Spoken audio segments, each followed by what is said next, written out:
Pemirsa, setelah hari kedua musibah terbakarnya lokasi pengeboran sumur minyak tradisional, korban meninggal bertambah menjadi 19 orang dari 10 orang seperti diberitakan kemarin.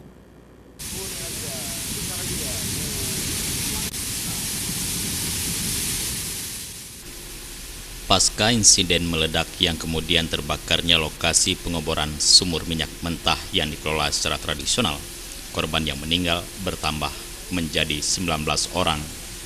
Dari hari pertama musibah, 10 orang korban meninggal. Kejadian yang menimpa para penambang minyak di Kecamatan Rantau Perlak, Kabupaten Aceh Timur, kini kondisi para korban di Rumah Sakit Zubir Mahmud sudah mulai stabil dan membaik.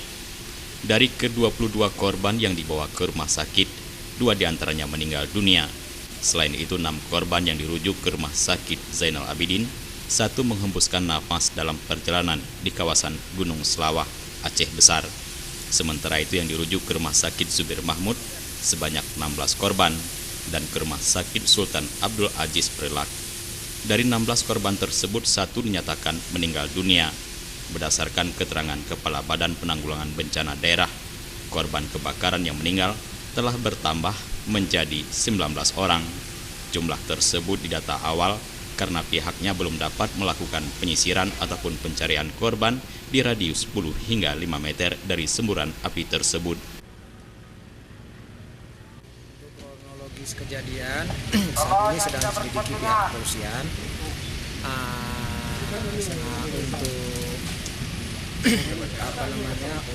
Untuk evakuasi korban sudah kita lakukan dari tadi malam, dibantu teman-teman dari TNI Polri, SAR masyarakat, ini dari PD juga. Tadi malam sudah kita evakuasi baik yang meninggal ataupun yang luka berat.